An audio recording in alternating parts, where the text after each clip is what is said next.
Nananawagan po tayo sa mga Iminatics. Convincein nyo si Aimee na manawagan ng drug test sa kanyang kapatid. Mga Iminatics, kilos! Ako inaantay ko kay Aimee. I-call out niya yung kapatid niya ng drug test. Ayun! Ganoon! Yan ang Huwag lang ipaliwanag. Nananawagan po tayo sa mga Iminatics. Convincein nyo si Aimee na manawagan ng drug test sa kanyang kapatid. Mga Iminatics, kilos! Totoo yan. Kailangan na talaga natin yan. Ipanawagan yan. Pero Aimee, maganda yung sinasabi ni Banat Bay, if gusto mo talagang patunayan yung loyalty mo sa bayang Pilipinas, hindi mo na rin naman kayang ilaglag yung kapatid mo patungkol dito sa mga ganitong klase ng issue, magpa-Senate inquiry ka na, bayaan mong sila yung maglaglag. Kaya lang, kung pinoprotektahan niya pa rin at hanggang ngayon, yung kanyang kapatid, kasi asawa to eh. Oo, kung kinoprotektahan niya pa rin yung kanyang kapatid, obvious naman, nagalit siya rito sa asawa, wala talaga.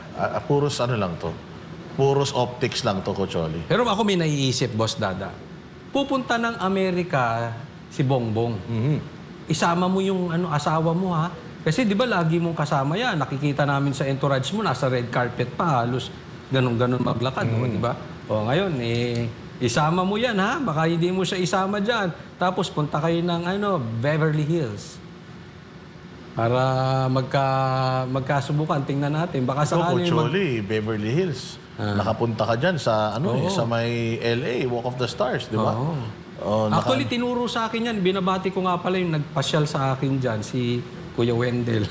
Tinuro, dyan sila naka-check-in. Balitang-balita yun sa LA. Nadaanan namin yun dyan. Talagang So, balitang-balita Balitang-balita yun doon sa LA. sa Filipino community. Oo. Pero wala ka bang narinig doon na parang yung mga kahit mahilig sa politika at hindi mahilig sa politika, balita doon. Alam doon. So nakakahiya ito. Since nagdala ito ng kahihiyan sa bayang Pilipinas at para siguro magkaroon na ng standards pagdating sa mga protocols at saka pagdating sa mga entourage, dapat talaga mag-hearing ang Senado patungkol dito. O kaya Congress, total, bago ang Kongreso, di ba? Total naman, mahilig kayo dun sa hearing-hearing. Ito. Imaginein mo ha.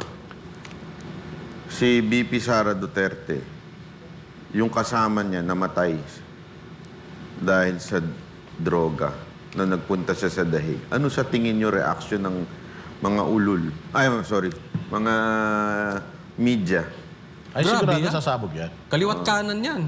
Araw-gabi. Si Auntie Claire, ano sa tingin niyo reaction? Ay, sigurado. Baka magsuot yun ng malaripolyo niyang mga damit na malalaki. At saka baka bawat bira ni Claire bago damit. Talagang mag-ano yan. Ngayon, balik rin naman natin. Tayo naman. Alam mo, kunwari ako, at may namatay na... Kasama si Inday Sara. Iko-call out ko si BP Sara. BP, involved ka or hindi ka involved, pa-drug test ka. Ipaliwanag mo kasi because you owe it to us. We need an explanation, BP. Yan sasabihin ko. Hindi naman tayo plastic eh. Diba? Kahit naman nung tumakbo sila, BP, sinabi ko, ayoko yung lantaran, ayoko nung kapartner mo, bitiran natin. BP, ganyan-ganyan, di ba? Hindi naman tayo katulad ng ibang panatiko. Straight to the point naman tayo eh. O, di ba? Bakit kayo ngayon tahimik? Media tahimik? May executive, no? Ay, ang baho nung nung artista media na yun. Yung isang artista dito, partner, jowa daw nung anak. Oo.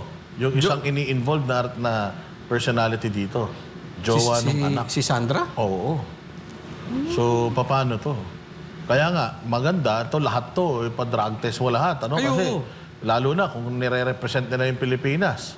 O the Filipinos are asking for accountability. Hindi kasi... Dapat pati si Sandro. Oo, yun eh. Lahat na talaga. Alam mo, kasi as a rule, pag mag-jowa kayo, chances are, parehas kayo. Pero syempre, may exception to the rule. But that is the exception. Pero kadalasan yan, parehas yan. Hindi naman po pwedeng nag-check-in kayo, isa gumagamit, ikaw nagni-Netflix. Hindi po pwede yun. Hindi. Tsaka, halimbawa, ako may jowang tumitira. Matatagalan ko po yun. Baka ni-wrestling ko yun. Yung wrestling na na para lumayas. Ito, tingnan mo naman to, Coach Oli.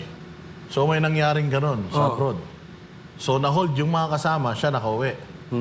So, pag uwi niya, syempre mag-uusap sila mag-asawa eh. Di ba? Pag-uusapan nila mag-asawa yung nangyari. Ano ba nangyari ron? O, di ba? So, bakit kaya, sa tingin mo, itong presidente rin natin, I mean, ikaw, being the president, dapat wala kang kinukonsente. Dapat wala kang sinisino. Ay susundan ko yung sinabi ni PRRD. Weak talaga to. According to PRRD, nag-agree naman ako sa kanya. Kasi sabi ko, una pa lang dapat meron na silang official statement dito. Pero, Kawawa yung PCO, no? bago-bago lang. Oo, kabago lang niya. Ito yung haharapin niya. Natataranta na siguro yun. Paano niya anuhin ito? Pasasagutin na hindi niya sasagutin. Di ba? Ang tanong kasi ni Eden, yung tungkol kay First Lady Lisa Marcos, pag nung sa kamatayan nung tanto ko, ang sagot niya is private matter. Private matter ito kung ang i-discuss natin yung Kay Tantoco. Kay Tantoco. Sino ba siya? Ano ba siya? Private matter yun.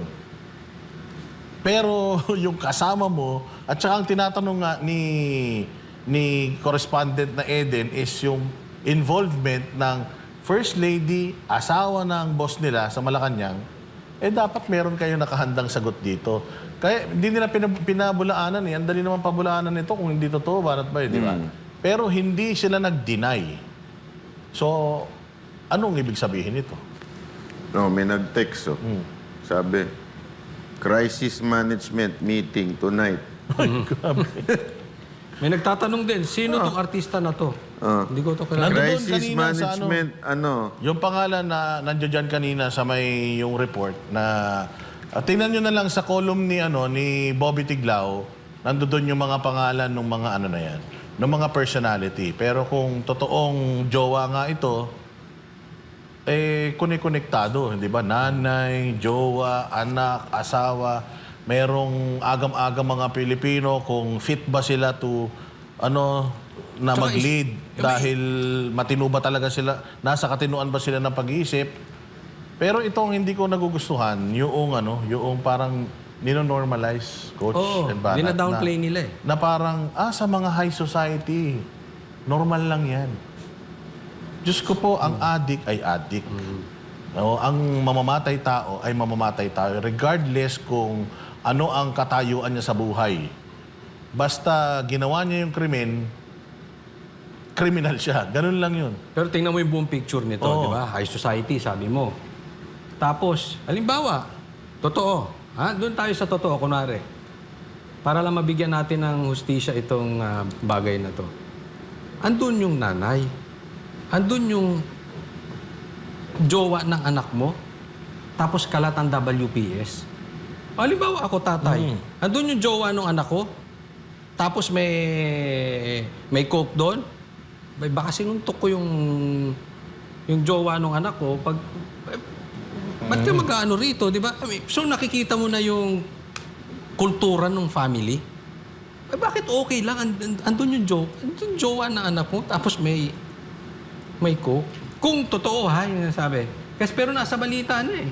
Talagang ang nagsabi naman yan, police US So, may official report na sila doon. So, kaya nga sabi, bakit hindi nyo explain? Pero yung kultura ng family medyo talaga sabi. Kung kahit saan mo tingnan, medyo talaga matindi.